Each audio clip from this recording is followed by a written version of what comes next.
கதை கேட்க ரெடியாக டாக்டர் பசங்களா? ஸோ அதாவது நான் வந்து சின்ன பையனாக இருக்கும்போது, சின்ன பையன் இந்த சென்ஸ், நான் எனக்கு வந்து ஒரு A few moments later. One eternity later. 10-11 வயசு இருக்கும், ஓகேங்களா? அப்போ வந்து நான் பயங்கர வீக்காக இருப்பேன். என்னோட சின்ன வயசு ஃபோட்டோ உங்களுக்கு காமிக்கிறேன் பாருங்க. அப்போ வந்து பார்க்கறதுக்கு நான் அவ்வளோ பேக் மாதிரி இருப்பேன். அண்ட் டு பி ஆனஸ்ட் எனக்கு வந்து சண்டை போடலாம் அவ்வளோ தெரியாது. நான் இந்த கராத்தே கிளாஸ் தான் போயிருக்கேன், பட் ஆனால் கராத்தே கிளாஸ்லையும் போயிட்டு சம காமெடியாக பண்ணிகிட்டு இருப்பேன். ஸோ எனக்கு அப்போ சண்டை போடலாம் தெரியாது. அப்போ வந்து எனக்கு ஸ்கூலில் வந்து நிறைய பேர் புள்ளிலாம் பண்ணுவாங்க. இந்த இவ்வளோ வீக்காக இருக்குது அப்படின்னு சொல்லிட்டு எனக்கு புள்ளி பண்ணுறது, அது மாதிரி நிறைய மேட்டர்லாம் நடக்கும். நான் சின்ன வயசுல டெய்லி புள்ளியாக என்ன வச்சுட்டு எனக்கு ரொம்ப சோகமாக இருக்கும். யாருக்கு தான் சோகமாக இருக்காது? உங்களுக்கு ஒருத்தன் நான் வந்து புள்ளி பண்ணுறேன்னா உங்களுக்கு கடுப்பாக இருக்காங்க. அந்த மாதிரி கடுப்பாக இருக்கும்போது இந்த புள்ளியை நான் எப்படி ஸ்டாப் பண்ணேன்னா, என்ன அடித்தவனே நான் திருப்பி அடித்தேன். அப்போ நான் அவனுக்கு என்ன சொன்னேன்னா, என்ன நீ அடிச்சுனா நான் அவனை திருப்பி அடிப்பேன், ஸோ நீ அடிக்கிறது யூஸ் இல்லை அப்படின்னு நான் அவனுக்கு சொன்னேன். ஸோ அதுலேருந்து என்னை புள்ளி பண்ணுறதை நிறுத்திட்டான். ஸோ நான் இந்த கதையை எதுக்கு சொல்கிறேன்னா, கமெண்ட்ஸில் ஒருத்தர் கேட்டிருந்தார் என்கிட்ட, ப்ரோ நான் எல்லா விஷயத்துலையுமே வந்து ஸ்ட்ராங் ஆகணும், அதனால் நான் வந்து சோஷியல் இன்ட்ராக்ஷன்ஸை அவாய்ட் பண்ணலாம் அப்படின்னு சொல்லிட்டு அவர் அந்த கமெண்ட்ஸில் சொல்லியிருந்தார். ஸோ அதுக்கு நான் என்ன, அதுக்காக தான் நான் இந்த கதையை சொல்கிறேன் உங்கள்கிட்ட. ஒரு விஷயத்தில் நீங்கள் ஸ்ட்ராங் ஆகணும்னா அதில் நீங்கள் அவாய்ட் பண்ணக்கூடாது, அதை எதிர்த்து நீங்கள் அதை எப்போ கன்ஃபரண்ட் பண்ணுறீங்களோ அப்போ தான் நீங்கள் ஸ்ட்ராங் ஆகுவீங்க. இப்போ நீங்கள் உங்களை டார்ச்சர் பண்ணுற இல்லை உங்களை பாதர் பண்ணுற ஒரு விஷயத்த நீங்கள் கன்ஃபரண்ட் பண்ணுறீங்க, ஓகேங்களா? உங்களோட எதிரியோட கண்ணில் போய் நீங்கள் பார்க்குறீங்க. அப்படி பார்க்கும்போது ஒரு பயம் உள்ளுக்குள்ளே வரும் தான், கண்டிப்பாக வரும் தான். நிறைய பேர் வந்து தைரியமாக இருக்கிறவங்க பயப்பட மாட்டாங்கன்னு நினச்சிட்டு இருக்கீங்க. பட் டு பி ஆனஸ்ட், தைரியமாக இருக்கிறவங்க பயப்படுவாங்க. எல்லாருமே உலகத்தில் எல்லாருமே பயப்படுவாங்க. ஆனால் அந்த பயத்தையும் தாண்டி நீங்கள் ஆக்ட் பண்ணுறீங்க பார்த்தீங்களா, அதுதான் நீங்கள் தைரியமானவங்களா இல்லை கோலையான்றதை காட்டும். ஸோ நீங்கள் உங்களுக்கு பிடிக்காத விஷயத்தை கன்ஃபரண்ட் பண்ணும்போது தைரியமாக போகணும். தைரியமானா நீங்கள் பயப்படக்கூடாதுன்னு அவசியம் இல்லை. பயம் இருந்தாலும் அதையும் தாண்டி நீங்கள் பண்ணணுன்றது தான் தைரியம். பிரேவரினா அதுதான். ஸோ நீங்கள் பிரேவாக இருந்தீங்கன்னா டெக்னிக்கலாக நீங்கள் ஸ்ட்ராங்காக இருக்கீங்கன்னு தான் அர்த்தம். புரியுதுங்களா? நீங்கள் ஸ்ட்ராங் ஆகிறதுக்கு இந்த எக்ஸசைஸ் பண்ணணும், அந்த எக்ஸசைஸ் பண்ணணும், இந்த புக் படிக்கணும், அந்த புக் படிக்கணும், அதெல்லாம் ஒன்றுமே இல்லை. நீங்கள் பிரேவ், நீங்கள் ஸ்ட்ராங்காக இருக்கிறதுக்கு நீங்கள் பண்ண வேண்டிய ஒரே விஷயம், உங்களுக்கு பிடிக்காத விஷயத்துக்கு எதிர்த்து நிற்கணும். ஆர் எதிர்த்து நிற்க முடியும்னா அதை எதிர்கொள்ளணும். புரியுதுங்களா? நவ் அதுக்குன்னு மொட்டையாக போய்ட்டு எதிர்த்து நிற்கக்கூடாது. அதுக்கு பேர் பிரேவரியும் இல்லை, ஸ்ட்ரென்த்தும் இல்லை, அதுக்கு பேர் லூஸ் பண்ணணும். ஸோ அதுக்கு முன்னாடி நீங்கள் என்ன பண்ணணும்னா, உங்களை நீங்கள் ப்ரிப்பேர் பண்ணணும். It's lecture time. Why don't you just sit down and enjoy the lecture? எப்படி ப்ரோ ப்ரிப்பேர் பண்ணுறீங்கன்னா, ஃபஸ்ட்டு நீங்கள் எதை எதிர்த்துக்கொள்ள போகிறீங்கன்னு பாருங்கள். இப்போ வந்து இது எல்லாமே வந்து நீங்கள் ஃபிசிக்கலாக இருக்கணும்னு அவசியம் இல்லை.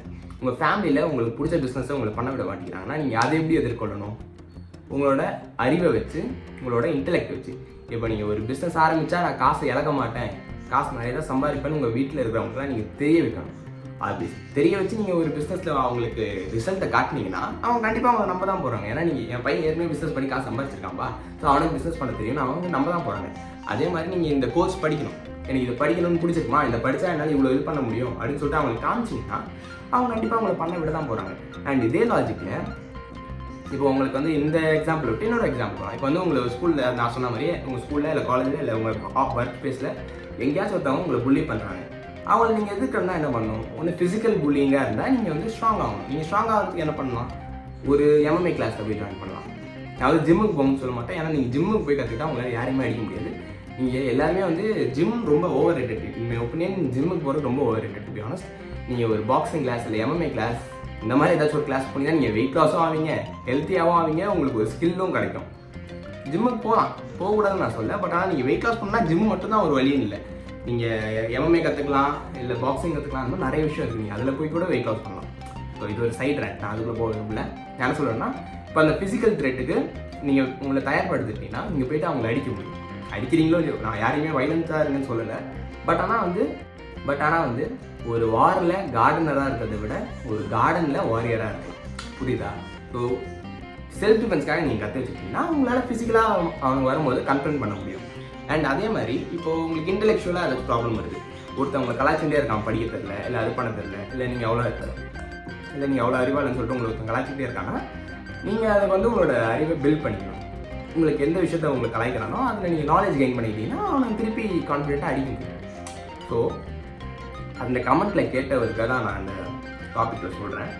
அந்த கமெண்ட்டில் கேட்டவருக்கு என்னோடய அட்வைஸ் என்னென்னா, அட்வைஸ் கூட இல்லை, இது வந்து ஒரு கைடன்ஸ். என்னோடய கைடன்ஸ் என்னன்னா, ஃபர்ஸ்ட்டு நீங்கள் எதை ஃபேஸ் பண்ணுறீங்கன்றத ஒரு ஐடியாவை பாருங்கள். இப்போ வந்து அவர் என்ன சொல்லிருக்காருன்னா சோஷியல் இன்ட்ராக்ஷன்ஸ் வந்து நான் அவாய்ட் பண்ணணும்னு நினைக்கிறேன் அப்படின்றாரு. நீங்கள் சோஷியல் இன்ட்ராக்ஷன்ஸை அவாய்ட் பண்ணுறதுல எந்த யூஸுமே இல்லை. சோஷியல் இன்ட்ராக்ஷன்ஸால தான் உங்களுக்கு நெட்வொர்க்கிங் பண்ணால் தான் உங்களுக்கு நிறைய காசு வரும், நிறைய நாலேஜ் வரும், நிறைய பேர் கையில் இருப்பாங்க. ஸோ சோஷியல் இன்ட்ராக்ஷன்ஸை நீங்கள் அவாய்ட் பண்ணவே கூடாது. இன்ஃபேக்ட் நீங்கள் அதை கன்ஃபரண்ட் பண்ணணும். நீங்கள் கன்ஃபரண்ட் பண்ணுறதுக்கு என்ன பண்ணலாம்னா how to win friends and influence பீப்புள்னு டேல் கார்னெகின்னு ஒருத்தர் வந்து ஒரு புக் எழுதியிருக்காரு. இந்த புக்கு எழுதி ஒரு 50 வருஷத்துக்கு மேலே இருக்கும். அண்ட் இன்னைய வரைக்கும் இந்த புக்கு ஒரு சூப்பரான புக்கு. நான் இந்த புக்கை ஒரு 4-5 தடவை படிச்சிருப்பேன். ஸோ நீங்களும் போய் அதை படிங்க. அதை படிச்சிங்கனாலே உங்களுக்கு எப்படி சோஷியல் கன்ஃபரன்டேஷனில் இருக்கணும், எப்படி இன்னொருத்தவங்ககிட்ட பேசணும், எப்படி ஒரு டீசன்ட் ஹியூமன் பீனாக இருக்கணும்னு இந்த புக்கே உங்களுக்கு சொல்லிக் கொடுத்துரும். ஸோ அதை வச்சு நீங்கள் சோஷியல் இன்ட்ராக்ஷன்ஸில் இன்னும் நல்லா வளர முடியும். அண்ட் நீங்கள் இந்த மாதிரி புக்கெல்லாம் படிச்சிங்கன்னா ஆட்டோமேட்டிக்காக நீங்கள் வந்து அந்த ஏரியா ஆஃப் எக்ஸலன்சியில் அதாவது அந்த ஏரியாவில் நீங்கள் ஸ்ட்ராங் ஆகிடுவீங்க. இப்போ வந்து யாருக்குமே சோஷியல் ஸ்கில்ஸே இல்லை. டு பி ஆனஸ்ட் ஜென்ஸி கிட்ட சோஷியல் ஸ்கில்ஸ் ரொம்ப கம்மியாக இருக்குது. காரணம் ஃபோன் தான். சோஷியல் மீடியாவில் ஸ்க்ரோல் பண்ணிகிட்டே இருந்ததால ஒரு பேசிக் ஹியூமன் பீயிங்காக யாருமே பார்க்கறதில்லை. எல்லாருமே வந்து ஒரு ஃபாலோவர் கவுண்ட், எல்லாருமே ஒரு சப்ஸ்கிரைபர் நம்ம தான் பார்த்துட்டு இருக்கோம். பட் ஆனால் எல்லாருமே ஒரு ஹியூமன் பீயிங் தான். ஒரு ஹியூமன் பீயிங் கிட்ட எப்படி பேசணுன்றதை நீங்கள் கற்றுக்கணும்னா முதல்ல போயிட்டு இந்த மாதிரி கொஞ்சம் உங்களோட அறிவை வளர்த்துக்கோங்க.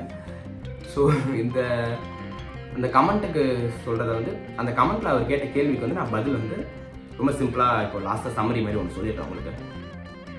நீங்கள் எந்த பிரச்சனையை ஃபேஸ் பண்ணுறீங்கன்றதை ஃபஸ்ட்டு ஐடென்டிஃபை பண்ணுங்கள். நிறைய பேர் நீங்கள் எந்த பிரச்சனை கூட சண்டை போட்டுருக்கீங்க, தெரியாமலே சண்டை போட்டுருக்கீங்க. அது என்ன பிரச்சனை நீங்கள் ஐடென்டிஃபை பண்ணணும்.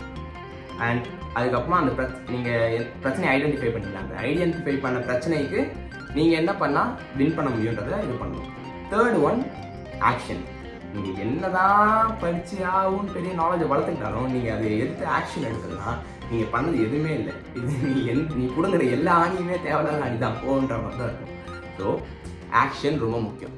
இப்போ நான் எப்படி ப்ரோ என் பிரச்சனையை கண்டுபிடிக்குது, அது எப்படி ப்ரோ நான் இதை சொல்யூஷனை கண்டுபிடிக்குது அப்படின்னு என்கிட்ட கேட்டிங்கன்னா இதெல்லாம் அவ்வளோ பெரிய விஷயமே இல்லை. ஒரு புக்கு இல்லை ஒரு பேப்பர் எடுத்துக்கோங்க, ஒரு பென் எடுத்துக்கோங்க. கடந்த 1 மாதமாக என்னை எது பாதர் பண்ணுதுன்னு எழுதுங்க. எழுதிட்டு அது நீங்கள் எழுதும் போது என்ன ஆகும்னா உங்கள் பிரெயின் ஆட்டோமேட்டிக்காக ப்ராப்ளம்ஸ் கொண்டு வரும்போது அந்த ப்ராப்ளம் எழுதுங்க. எழுதிட்டு அதை நான் எப்படி இது பண்ணுறதுன்னு கீழே சொல்யூஷனையும் எழுதுங்க. அதுக்கப்புறமா அதில் போய்ட்டு ஆக்ஷன் எடுங்க. அவ்வளோதான், வெரி சிம்பிள். நம்ம எதுவுமே இல்லை ஓவர் காம்ப்ளிகேட் பண்ண தேவையில்லை. எல்லாமே சிம்பிளான விஷயம் தான். நம்ம வாழ்க்கையில் முன்னேறதுக்கு நமக்கு தேவையான விஷயம் எல்லாமே நம்மக்கிட்டே இருக்குது. வெளியிலேருந்து ஒரு எக்ஸ்டர்னல் வேலிடேஷன் நமக்கு தேவையில்லை. நீங்கள் உடம்பு குறைக்கணுமா, வீட்டிலேயே ஒர்க் அவுட் பண்ணுங்கள். ஜிம்முக்கு தான் போகணும்னு அவசியம் இல்லை. ஏன்னா நீங்கள் ஜிம்முக்கு போனால் தான் வெயிட்டை குறைப்பேன், ஜிம்முக்கு போனால் தான் வெயிட்டை குறைப்பேன்னு சொன்னீங்கன்னா கடைசிக்கு நீங்கள் வெயிட் குறைக்க மாட்டீங்க. ஏன்னா உங்களால் ஜிம்முக்கு போய் கட்ட அளவுக்கு ஃபீஸ் ஒன்றும் உங்கள் வீட்டை தர மாட்டாங்க. இல்லைன்னா உங்களால் அது ஒரு எக்ஸ்பெண்டபிளாக பண்ண முடியாது. அப்படியே நீங்கள் ஜிம் மெம்பர்ஷிப் போட்டாலும் கண்டிப்பாக போயிட்டு வெயிட் குறைக்க மாட்டீங்க. ஏன் அப்படி நான் சொல்கிறேன்னா நீங்கள் வீட்டில் இருக்கும் போதே ஸ்டார்ட் பண்ணாத ஒரு ஹேபிட் வந்து ஜிம்முக்கு போனோடனே உங்களால் ஸ்டார்ட் பண்ண முடியாது. இப்போ வந்து இது ஏன் நான் சொல்கிறேன், என்னோட பர்சனல் எக்ஸ்பீரியன்ஸ்லேயே சொல்கிறேன். நான் வந்து ஒரு நல்ல கேமரா வாங்கிட்டா யூடியூப் ஸ்டார்ட் பண்ணுறேன், இல்லை ஒரு நல்ல மைக் வாங்கிட்டா யூடியூப்பில் பேச ஆரம்பிச்சிட்டேன் அப்படின்னு நான் வந்து என்னையே நானே பிரெயின் வாஷ் பண்ணிட்டு இருக்கேன். பட் ஆனால் எனக்கு அதெல்லாம் தேவையில்லை. நான் வந்து நிறைய பேருக்கு ஹெல்ப் பண்ணணும்னு நினைக்கிறேன். என்னோட கண்டென்ட் நல்ல கண்டென்ட், நான் ஃபர்மாக அதை பிலீவ் பண்ணுறேன். என் கண்டென்ட் பயங்கரமான கண்டென்ட். நீங்கள் பார்க்குற குப்பை கண்டென்ட்டை விட என் கண்டென்ட் பரவாயில்ல.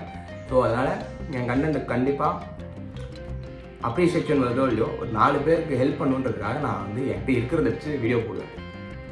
அண்ட் நான் ஒரு ஃப்ரீ ஜிம்மும் ஓப்பன் பண்ணேன், அது சத்தியம். எல்லாருக்குமே அந்த ஜிம்மில் வந்து ஆக்சுவல் ஸ்கில்ஸ் சொல்லி தருவேன்.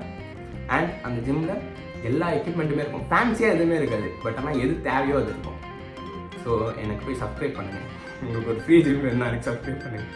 அண்ட் அதே மாதிரி இந்த வீடியோஸ்லாம் பாருங்கள். நான் வந்து உங்களுக்கு போஸ்ட் பண்ணுறேன். உங்களுக்கு வேல்யூ இருக்குதுன்னு தெரிஞ்சால் என் வீடியோஸ் பாருங்கள். இல்லைனா போயிட்டு வேறு வீடியோ பார்க்காதீங்க. நான் சொன்ன அந்த எக்ஸசைஸ் பண்ண ஃபஸ்ட்டு ஒரு பென் எடுங்க, ஒரு பேப்பர் எடுங்க, அதில் ரைட் டவுன் பண்ணுங்க உங்களுக்கு என்ன தேவை, எதை நீங்கள் ஃபேஸ் பண்ணுறீங்கன்னு சொல்லிட்டு.